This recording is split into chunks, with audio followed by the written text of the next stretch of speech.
The second visionary document, visionary proposal I want to share with you is called the Food Commons. This comes from the West Coast. Larry Yee used to work for the University of California, an old friend of mine who suggested in California particularly where the industrial food system is so dominant that they influence policy, they influence the kinds of research that are happening at the public institutions. They're very, very powerful.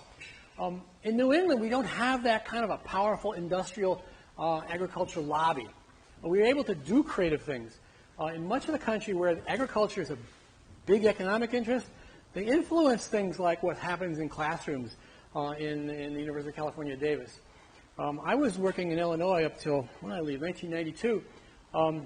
I created an agroecology program at the University of Illinois in the late 80s and early 90s, and the dean that I worked for was invited. I was invited by the lieutenant governor to leave the state. He did not want me in the state because I was raising questions about using ecological principles to understand agricultural systems, and it caused great discomfort. The dean, to his credit, gave me a raise. He said, no, keep doing what you're doing. But the state government, influenced by corporate lobbyists and the Farm Bureau, wanted me out of there. I eventually left because I wanted to come home to New England. But there was a lot of political pressure not to do the kind of things that you get to do at University of Massachusetts because we don't have that political force, those industrial voices. California does, and so this is a really difficult thing to do in California. And yet, Fresno is trying to implement the vision as described by the Food Commons. I want to tell you about the Food Commons. Larry says, he quotes Buckminster Fuller and says, you never really change things by fighting the existing reality. Don't think of an elephant is not going to work. We've got to replace our mental models with a new vision of hope and responsibility. To change something, build a new model that makes the existing model obsolete. We can point out, hey, that's not working. Why don't we try this? Hey, the industrial chicken products that we buy here down in Stop and Shop are really cheap. And the traps that come with that system are all part of the commodity system. Going up to Simple Gifts and buying chicken is an alternative model. He suggests that the Food Commons will have three components. These are the three components of the Food Commons. There'll be a food trust, which I'll tell you about, a food hub, and a food bank. This food bank is not a food bank where you get food. This is a food bank where you get money, capital investments. These three have to all exist together. Currently, we're seeing around the country investments in food hubs, and I'll show you why. The Food Commons comes at this from a much more holistic place, saying, you know what, the land is important, the food is important, and the money is important. And what we'll do is we'll shift all of these components by investing in the common good.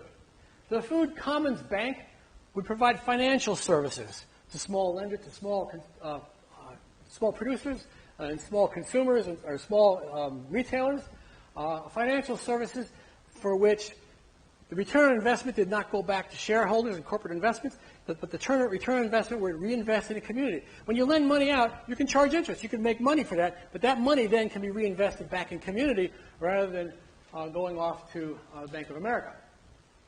The Food Commons hubs would aggregate and distribute food. We're seeing some of that around here. We're seeing small producers coming together that they can't get into big marketplaces because you don't produce enough carrots to get into a big marketplace on a regular basis. And they can't pack often because they don't have a packing shed that will handle the kind of product delivery system that they're required by the food stores. And so you aggregate. You bring things together, and you work together, and you ship together as an aggregate. Aggregate and distribute through a food hub is something that's happening all around the country, particularly in areas where there's a lot of small farmers with some economic viability. Now I'll show you what that looks like.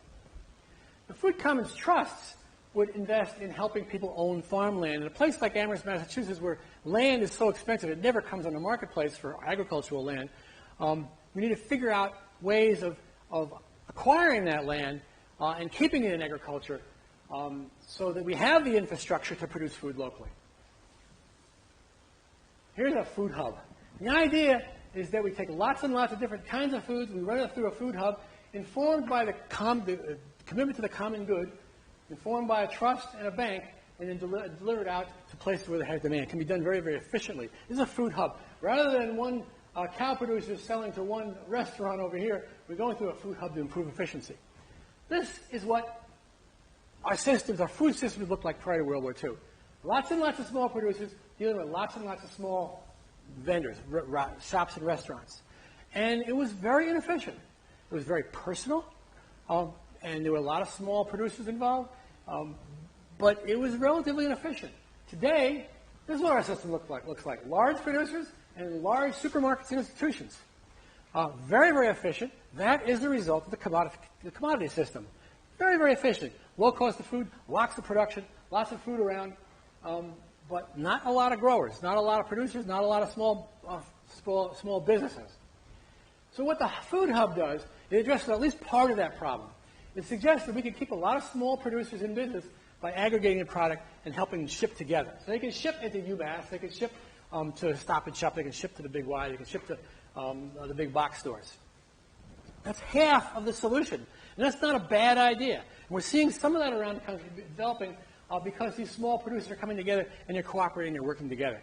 It requires a commitment to cooperation. In 1975 or something like that, there was a cooperative created in western Massachusetts, out in Hatfield. Anybody know the name of it? I can't remember the name of it. It was a food co-op where they were going to come together, small producers were going to come together and ship into Boston because they could then aggregate their food product, run it through a hydrocooler, and put it in a box and send it to Boston. And what happened was they weren't desperate enough to actually make a full commitment. They didn't have contracts with each other that imagined a full commitment. What they did was their excess product they sent down to the food co-op, and their best product they sent directly to consumers. So they're always sending their junk into the Food Hub. That won't work. There needs to be a commitment to something bigger than just sending in the excess product. This requires a commitment to the common good. Without that, this is just more commodification. So the Food Commons suggested that a lot of people are at the table, that a lot of people can participate, and a lot of people will benefit. And the suggestion is that by not creating a single location where we aggregate our product, but create a communication system that improves the connection between the small producers and the small shops.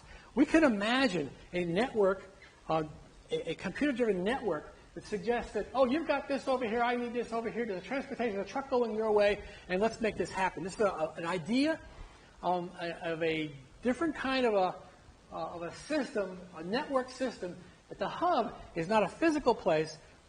It could be small physical places, but it's basically a communications network that improves the connection. Because this person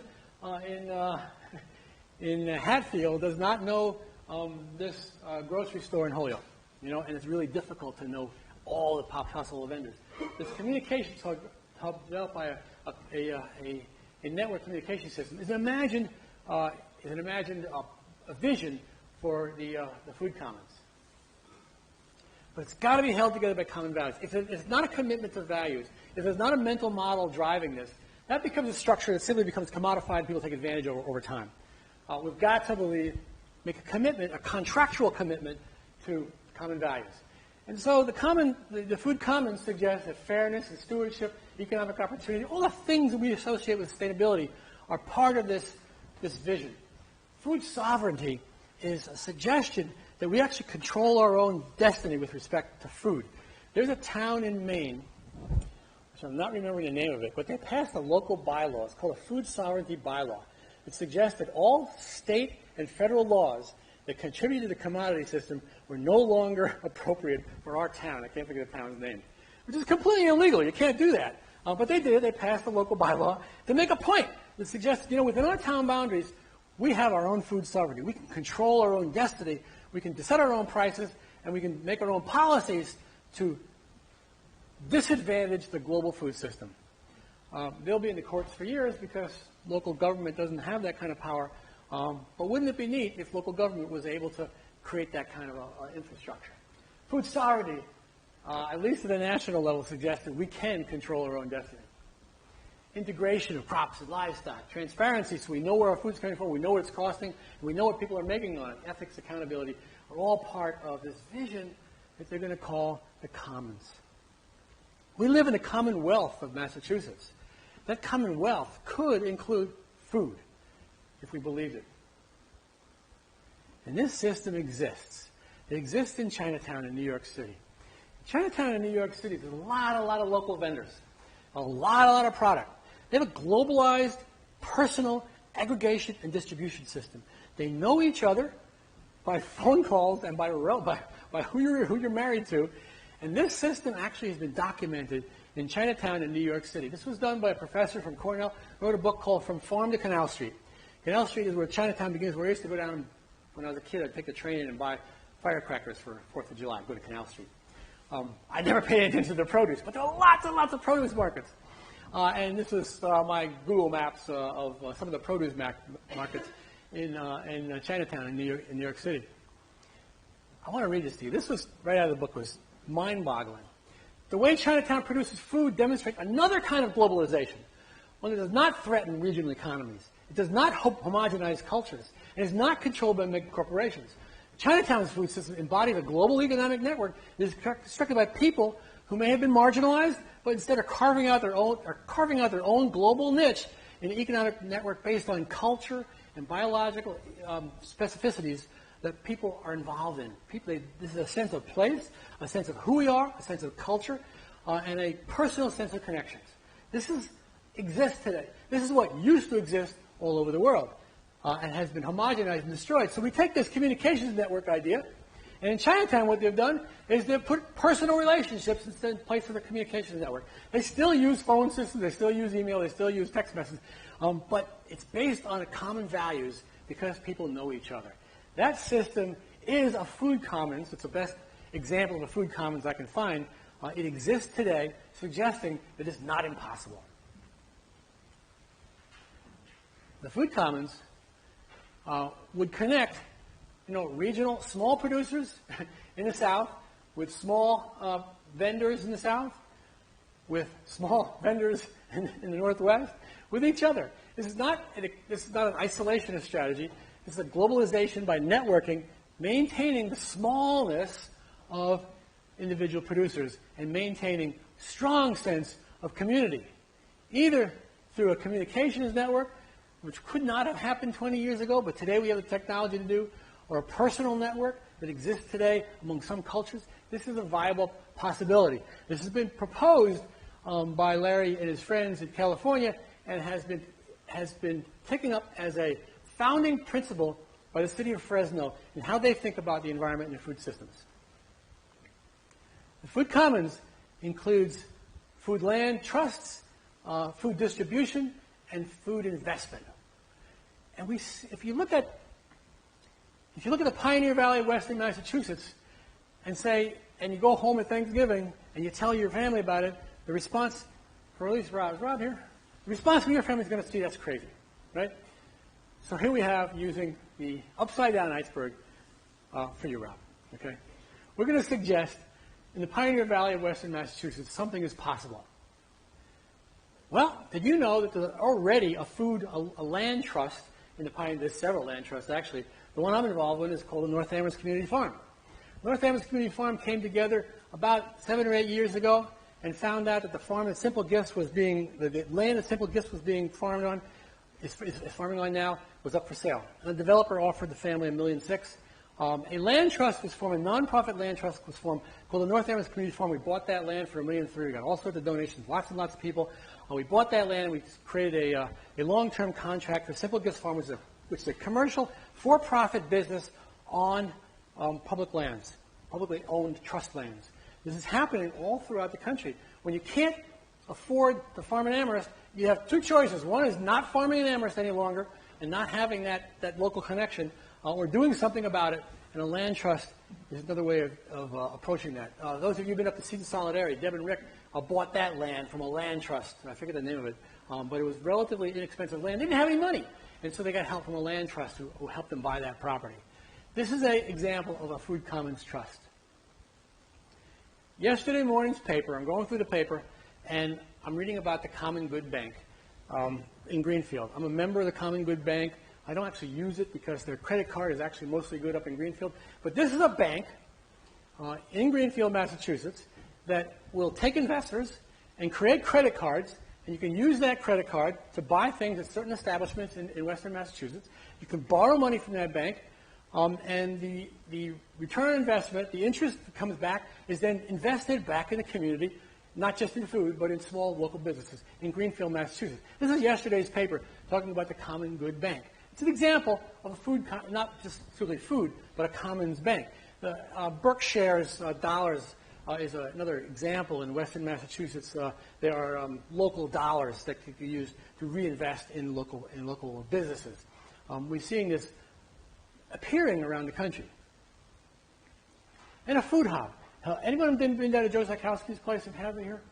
Or Wally Zakowski's Plainfield Farm? So within sight of this building, if you can see it through the other buildings, Joe is about a third generation Polish family. The Polish families came into Western Massachusetts. It was a revolution or revolt in Poland in 1905, I believe, and then a reestablishment of a monarchy, a very oppressive government, and many people left. Many of the Polish people, farmers, came into Western Massachusetts and worked as farm workers around 1900. By the 20s and the 30s, they had saved enough money to start buying land from the original English settlers and shifted the food culture based on a common culture and a common heritage. The families in Western and down in Hadley, land never comes up for rent because if you have land, I have land, I've grown tomatoes and you've grown wheat, next year it makes a whole lot of sense for us to just trade, you know? And sometimes by contract, sometimes by handshakes, people will just trade, 10, 15, 20, 30 acres because they know the families that live down the street because they're neighbors and have been part of the same heritage for a long, long time. Joe has done something really creative. He created Lakeside Organics, but he also has his Joe Zakowski farm. He grows both organic and non-organic. And what he'll do is he'll aggregate for small growers. He's got a big packing shed. He was lucky enough, he and his brother Wally were lucky enough, their father had enough land. Both sons created businesses, both created big packing sheds, shipping to the Big Y, and they're major shippers. They have a big market at UMass. We buy a lot of their product, but they also buy from small producers. They buy from a lot of small producers. They aggregate their product, so somebody who's growing a couple acres of carrots can actually sell a couple of acres of carrots of the product to Joe, who'll put them in boxes, make them look like all the other carrots, because they got to look the same in a box when they go to the major food channels, and ship it over to UMass. When he started doing this, maybe 20 years ago, 25 years ago, people were confused. Why would you bother doing something for your neighbors? Why would you bother helping your neighbors out? Why don't you just buy their land and put them out of business? And it came from a culture of sharing and working with each other. That wasn't part of their mental models. The dominant English culture in New England was very cutthroat. The Polish culture, as it came into this country in the early part of the 20th century, had different core values. And those core values are evident today if you know some of these farm families in Hadley. He helped his neighbors out. He helped himself out. He's got a packing shed. He's got to keep it busy. And so he brings in product from other people and repacks it for small producers and sells it to UMass. And he sells a lot of product to UMass. So that's a food hub. It's not the distribution part of the food hub. It's the aggregation part of the food hub. And it's a partial step. Each of these examples contributes to what I would call the foods commons here in Western Massachusetts.